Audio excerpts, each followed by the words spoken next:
we have seen these posts, people that vote against Dr. King, against the sentiment of Dr. King. Every time the holiday comes around, they post, oh, we love Dr. King. We support Dr. King. Everybody needs to be like Dr. King. Let's put one up. Lauren Boebert, U.S. Congresswoman, who, by the way, just got into a girl fight with Marjorie Taylor Greene. She says the ultimate measure of a man, she's quoting Dr. King, is not where he stands in moments of comfort and convenience, but where he stands at times of challenge and controversy. Dr. Martin Luther King Jr. She then says, on this day, we remember his incredible legacy and contributions to this great nation. Ironic, because Boebert is against the policies that Dr. King stood for, not only in her rhetoric, but also in her voting policy. Here's another dynamic that is worthy of note.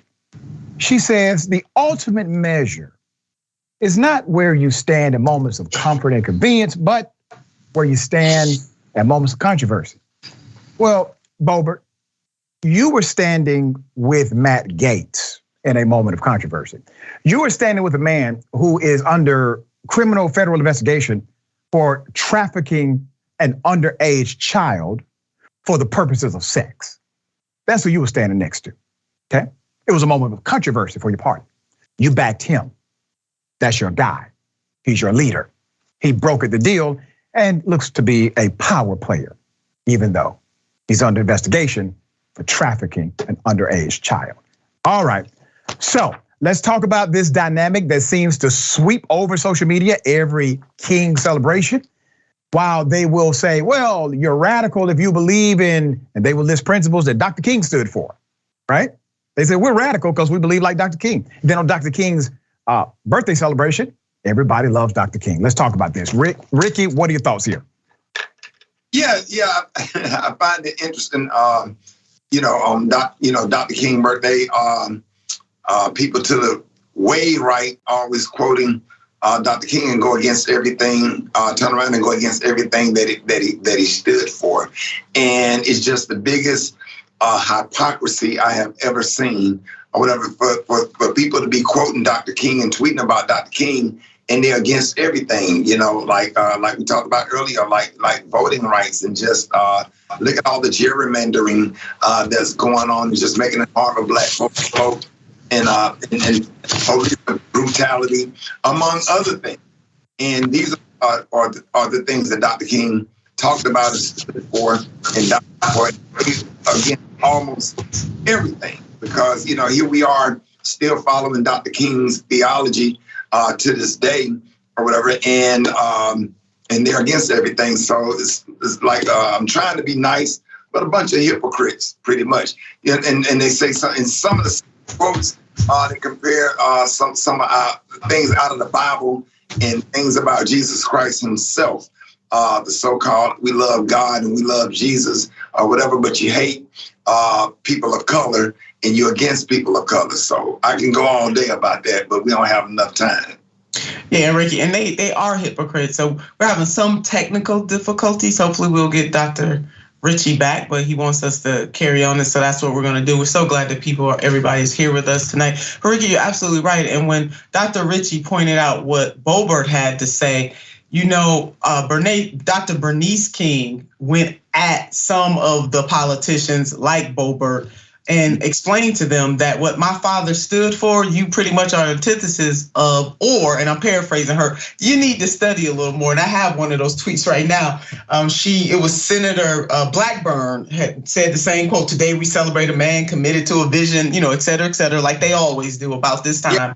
And Dr. Bernice King tweeted on her and said, Senator Blackburn, my father's vision was that we eradicate racism, militarism, and poverty, deconstructing systems that deny equity and access, safety and opportunity does not equal judging white people for being white.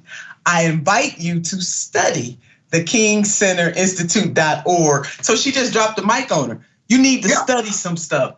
And so that, they always pull out those types of quotes that make them feel comfortable, but they don't understand the essence of the Reverend Dr. Martin Luther King Jr. because he fought back against white supremacy and anti-blackness. And he was very clear about that and about the conditions that America was in when he was pushing back on America. And he didn't mince words. And Rickey, I love how, Dr. Richey laid out what radical means, because people have a misnomer about what that means. And I think it was Dr. Angela Davis who simplified it even more. She said radical just simply means getting at the root.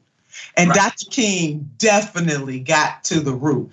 And back to there's a book called The Radical King that Dr. Cornel West actually edited.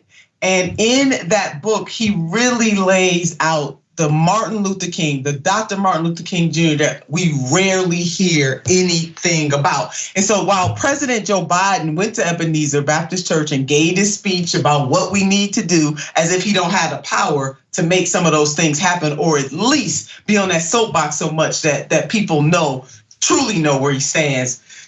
On April the 4th, 1968 in Memphis, the last day of Martin Luther King Jr.'s, his last day, he phoned Ebenezer Baptist Church in Atlanta with the title of his sermon, Why America Might Go to Hell.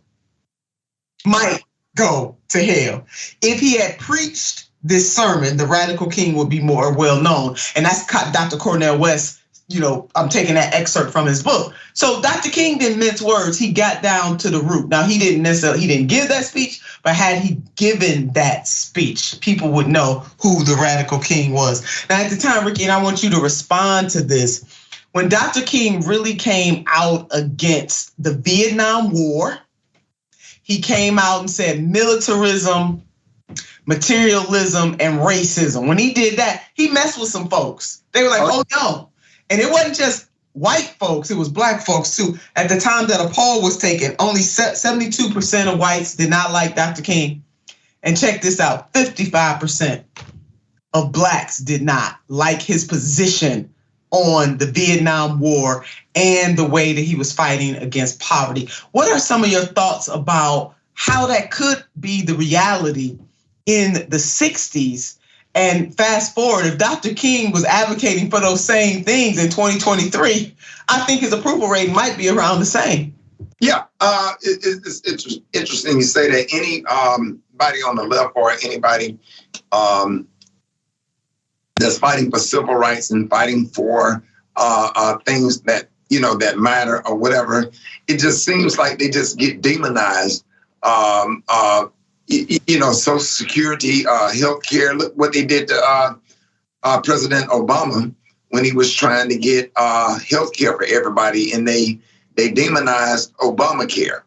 And I live in Alabama, and I get people from the right, all the time trying to articulate a conversation, but they turn around and benefit from from some of the things that President Obama did. But when you got, news outlets like Fox News and some of these dangerous radicals out here saying inflammatory things, if I'm not mistaken, somebody went and shot somebody, if I'm not mistaken, a radical today down. It's on the news today. I can't remember the man's name, but they just fanning the flames of racism and making it seem like black folks, don't work. We built this country. Like, we looking for a handout. We want welfare. And from what studies show that black people are not number one in line for food stamps. You know what I'm saying?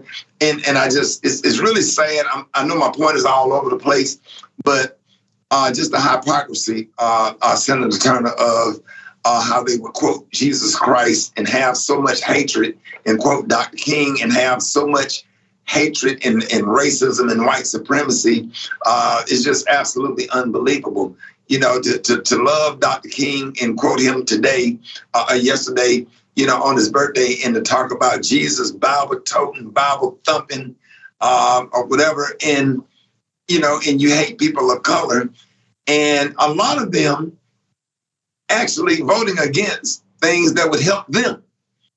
Yes. But they're just getting bad information and they believe in it or whatever because I can go on and on. Go ahead.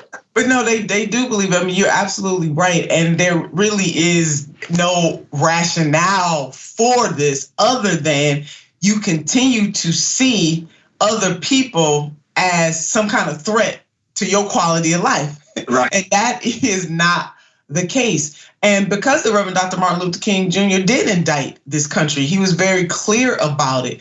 And so these, he would have been 94. What would he have thought about the progress? There's no doubt that we made some progress, but not enough progress. Another point, Ricky, I want to share is that in Dr. Cornel West's book, The Radical King, he also lays out how Dr. Martin Luther King Jr. bumped back against these people who criticized him particularly. He had a particular message for Black leaders. Now, he didn't let white leaders off, but Black folks in particular, he had a problem with, he let them know. So Dr. King responded to his critics, Black leaders in particular, with this mic drop right here. We're gonna wrap our minds around this. What you are saying may get you a foundation grant, but it won't get you into the kingdom of truth. In other words, you caping for some folks who gonna give you a few coins, right, but you're not gonna get into the kingdom with this foolishness. I'm sitting up here standing up for the least of these, our sisters and brothers and family and friends, and you folks sitting up here criticizing me and judging me, and not just that, fighting against me all the way.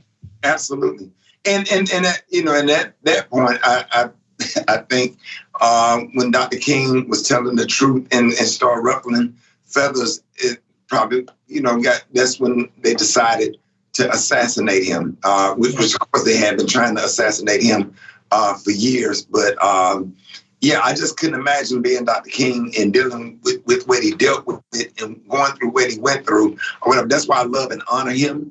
And I thank God for him because I wouldn't have the opportunities that I have, and among others, and my kids and my grandkids, had it not been for Dr. King, but we still have a long way to go. Yeah, we do. Well, both of us owe him a debt of gratitude, and Mrs. Coretta Scott King, too, his partner in all things good. She is the reason why we have this holiday right now, because she fought so hard to make sure that it would happen. And some folks probably don't remember, but it was not automatic to have the MLK Day holiday. There are many people that did not want to see this happen. States were holding out. I mean, it was a long time coming. So yes, Ricky, we do owe him and Mrs. King and the entire King family and all of the other freedom fighters whose names we don't know, who were right there fighting for justice and equality for all. So we got to keep on fighting. Thanks for watching The Young Turks. Really appreciate it. Another way to show support is through YouTube memberships. You'll get to interact with us more. There's live chat emojis, badges. You've got emojis of me, Anna, John, JR. So those are super fun. But you also get playback of our exclusive member-only shows and specials right after they air. So all of that, all you gotta do is click that join button right underneath the video. Thank you.